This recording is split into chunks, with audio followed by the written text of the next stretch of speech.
کی جیتی جاتی تصویر. یعنی حسن کے بال دیکھو تو وہ دوہا یاد آتا تھا. حسن کا چہرہ دیکھو تو وہ دوہا یاد آئے. بال دیکھو تو وہ لیلی اذا سجا یاد آئے. آنکھیں دیکھو تو ما زاغ البصر وما طغى یاد آئے. سینہ دیکھو تو علم نشرح لک صدرک. کہ ہم شبیہ رسول. زور سے کہیے نا. میں ابھی حضرت آئیں گے تو میں خود کہہ دوں گا, آپ وہاں سر اٹھا کے دیکھ کے کیا فائدہ. اگر گردن اٹھائیں گے تو اسپونڈلائسس ہو جائے گا. میں نہیں چاہتا کہ آپ کا نقصان ہو جائے, اس لیے اس طرف دیکھیے. ابھی ناظم صاحب نے کیا کہا کہ فلاں فلاں صاحب قبلہ آ رہے ہیں.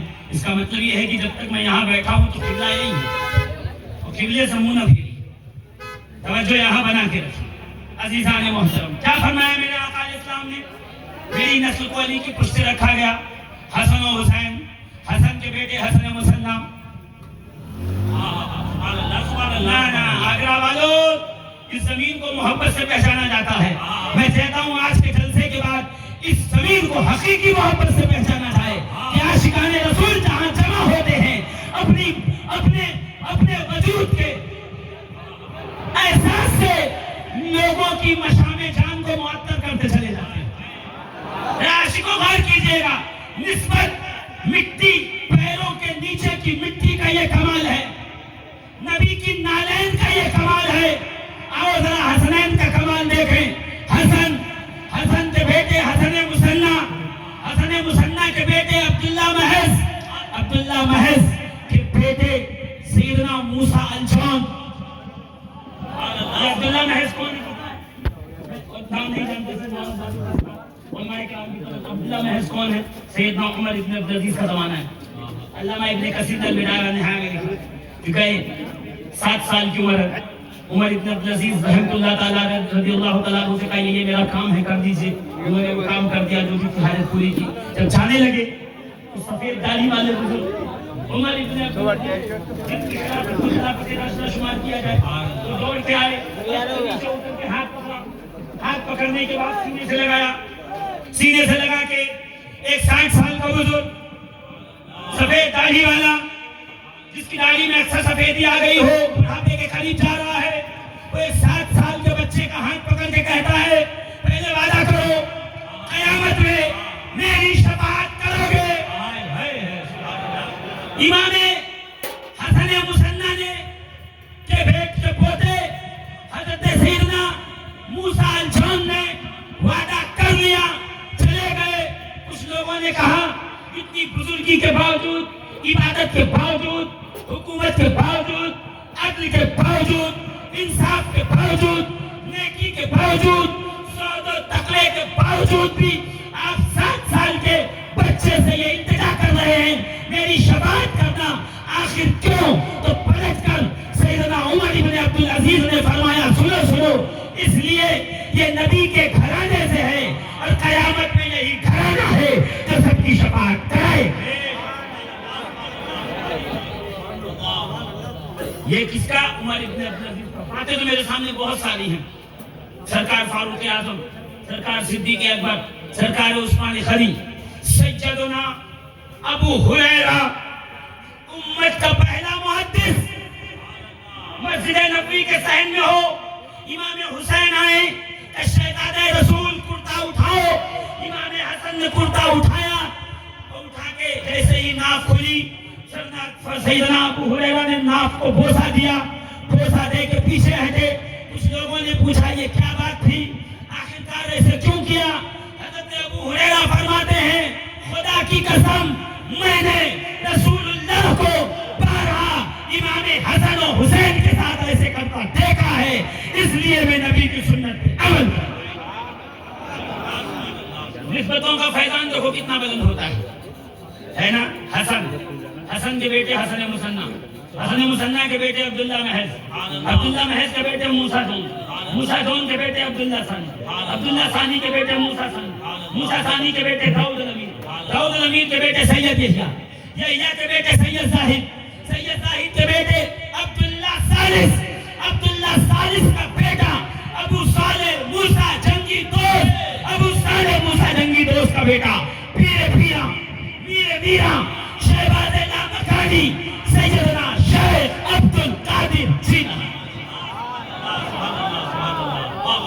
تیری نسل پاک میں ہے بچہ بچہ زور سے بولو نا. نہیں مجھے میں مائک لے کے وہاں آ جاؤں تو بولیں گے آپ. زور سے بولو.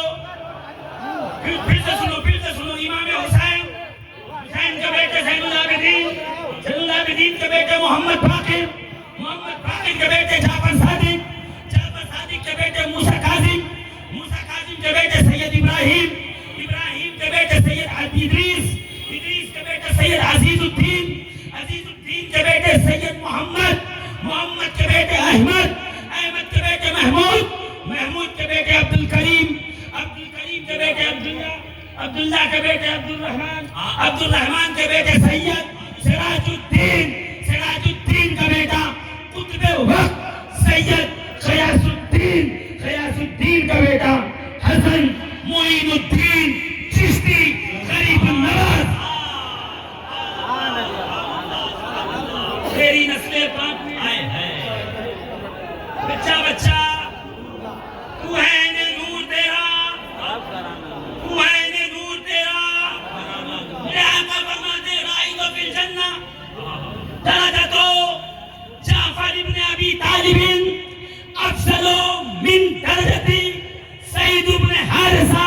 میں جنت میں گیا, میں نے وہاں جعفر ابن ابو طالب کو دیکھا اور زید ابن حارثہ کو دیکھا.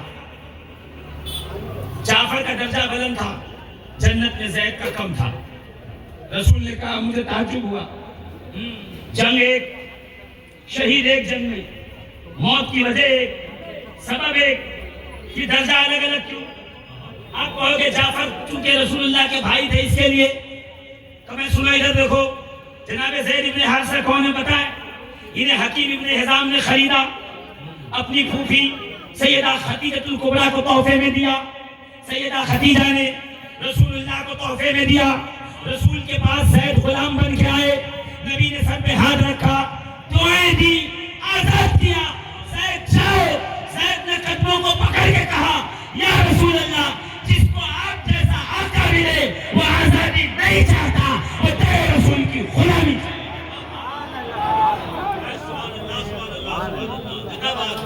کمال ہے کہ نہیں؟ بولو. رسول اللہ نے منہ بولا بیٹا بنایا. وہ آگے تفصیل علماء بتائیں گے. پھر بعد میں اللہ نے آیت نازل کر کے کہا بیٹا نہ کہو, اس کے پیچھے ایک راز ہے. رسول اللہ کے بیٹے کہلائے تجھے, یہ ہے نسبت سرکار سے. تو رسول اللہ نے دیکھا کہ جنگ ایک ہی ہے, زخم ایک ہی لگا, واردات ایک ہی ہے, موت ایک ہی طریقے سے ہوئی. پھر جعفر کا درجہ بلند کیوں ہے؟ جبریل امین کو طلب کیا. جبریل امین حاضر ہوئے, یا رسول اللہ حکم کا. جبریل, یہ شہید ایک, مقام ایک, جنگ ایک, درجہ الگ الگ کیوں؟ جبریل مسکرا کے کہتے ہیں وہوا ابن عمی کا یا رسول اللہ, صرف جعفر کا درجہ اس لیے بڑا ہے کہ وہ آپ کے چچا کا بیٹا ہے. جو آپ سے نسبت مل جائے تو خدا شہادت میں بھی درجے بلند. سبحان اللہ, سبحان اللہ. ہم تو سنی ہے ہی, ہمارا تو عقیدہ یہ ہے جس کو نبی سے نسبت مل جائے. بے شک دنیا کا دیکھ رہے ہو, دنیا ہے, قیامت میں چلے جلدی بولو. بے شک بے شک. کیا شفع ملت آگے تقریر شروع نہیں ہوئی؟ جی, تو آیت کا ترجمہ کروں تو تقریر شروع ہوگی. جی, 2 آیتیں پڑھی ہیں میں نے. تو یہ بھائی ایک نسبت کی بات سمجھنے, پھر میں جلدی سے آیت پہ آؤں. زور سے. فقیر کی ساری تقریر ریکارڈ ہوتی ہے. 2014 سے آج تک سارا ریکارڈ بنا ہوا ہے, سب کچھ آن لائن, نام ڈالیے مل جائے گا. چیک کر لیجیے, سن لیجیے, سنا لیجیے. اہل سنت و جماعت کے اصول سے, عقیدے سے ایک ذرہ ادھر ادھر ملے آ کے بتا دیجیے, تاکہ مجھے بھی اصلاح, میری بھی اصلاح ہو جائے. مگر اللہ کا شکر یہ ہے, کرم یہ ہے کہ ڈنکے کی چوٹ پر اہل سنت کے عقائد بیان کرتا ہوں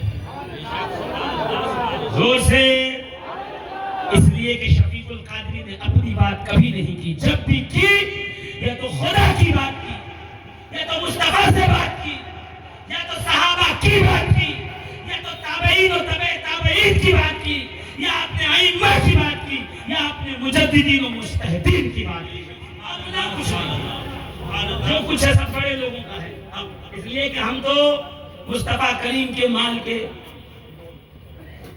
ہم نبی کریم علیہ الصلوۃ والتسلیم کے پروڈکشن کے، ان کے مال کے سیلس مین ہیں۔ ہم اپنا مال نہیں بیچتے، ہوم میڈ ہمارا کچھ بھی نہیں، ہمارا وہی ہے جو ہمارے بڑوں سے چلا آیا۔ متواتر، زور سے اور زور سے نسبت کا فیضان دیکھو میدان محشر۔ رسول کریم فرماتے ہیں کہ 120 صفیں لگیں گی، 120 صفوں میں سب آ جائیں گے، 120 صفیں ہوں گی محشر میں، سب کھڑے ہوں گے۔ نبی کہتے ہیں 80 صفوں میں میری امت ہوگی، 40 میں آدم سے لے کے عیسیٰ تک کی امتیں سمیٹ دی جائیں گی۔ یا رسول اللہ، مطلب آدم کی امت پہلی صف میں ہوگی، پھر حضرت نوح کی امت، پھر حضرت شیش کی امت، جیسے جو آیا ہے اسینڈنگ ٹو ڈیسینڈنگ، پہلا پھر دوسرا پھر تیسرا پھر چوتھا پھر پانچواں پھر چھٹا پھر جیسے جیسے رہا ایسے ہوگی کا نہیں، سب سے آگے میری امت ہوگی۔ زور سے کہیے نا، اجازت دو تو ایک حدیث سنا دوں حدیث زور سے۔ علامہ نور الدین حیثمی، مجمع الزوائد، علامہ نور الدین حیثمی 10ویں جلد، میرے آقا فرماتے ہیں الجنت حرمت علی الانبیاء حتی ادخلها۔ یہ آسمان اللہ نہیں کہیں گے، مجھے پتا ہے، آپ کو سمجھ میں نہیں آئے تو کیا کہیں گے، مگر سن لو، شعر سناؤں گا بسم اللہ کہو گے۔ مگر شعر کیا ہوتا ہے؟ شعر ایک پاکیزہ ذہن کی پاکیزہ سوچ ہوتی ہے جو بسروں میں ردیف و قافیہ کے اوزان کے اعتبار سے جمع ہوتا ہے۔ حدیث وہ ہے جو مصطفیٰ کریم کے مقدس ذہن سے نکلے، ہے نا؟ تو اس لیے شعر پہ جتنی زور سبحان اللہ کہو، حدیث پہ دگنا کہو، سمجھ میں آئے نہ آئے، کم سے کم سبحان اللہ کہنے کا ثواب تو مل ہی جائے گا نا آپ کو۔ تو سنو، میرے آقا فرماتے ہیں الجنت حرمت علی الانبیاء حتی ادخلها، اور پھر آگے فرماتے ہیں والجنت حرمت علی الامم حتی یدخلها امتی۔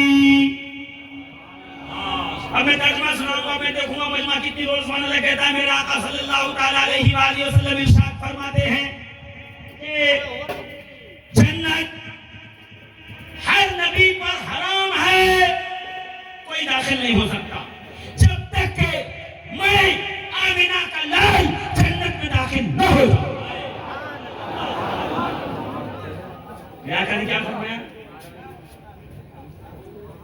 یہ تو انتظامیہ کا ہی اتنا شور ہے، تمہیں کیا درود پاک پڑھیں اللہ صلی اللہ علیہ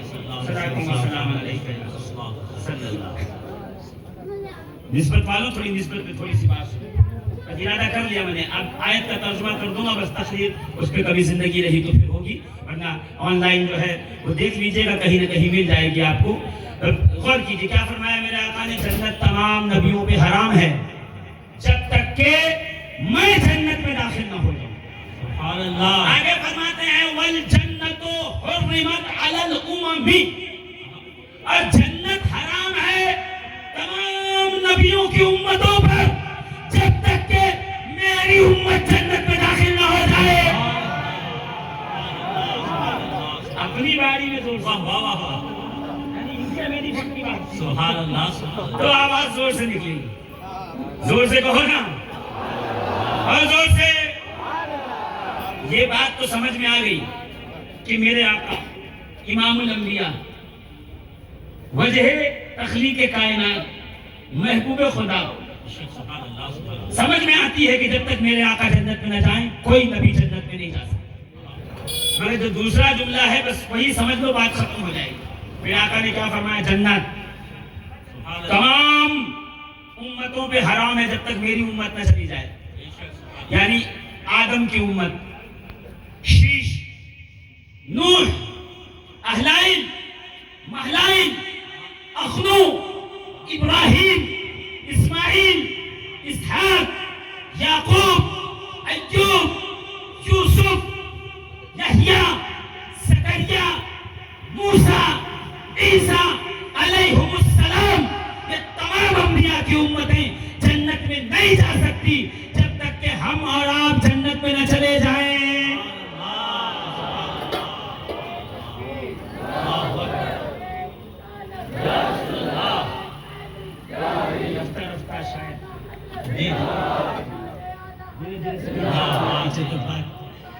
عزیزان ملت اسلام دیکھیں اب اپنا کمال دیکھیں سنیو اپنی فضیلت سنو تم بھی صاحب فضیلت ہے نیچے بیٹھو تو مطلب کیا تمہیں فضیلت نہیں ملی سنو میرے نبی کے قدموں میں کیا میری فضیلت نے کہا تمام امتوں یہ سن کے تو آپ کو لگا ہاں میں بھی it is possible due to ریسپیکٹیبلٹی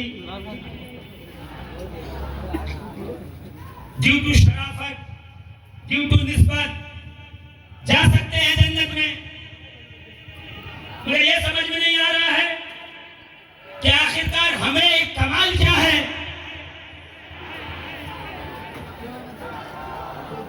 کھڑے ہو کے استقبالی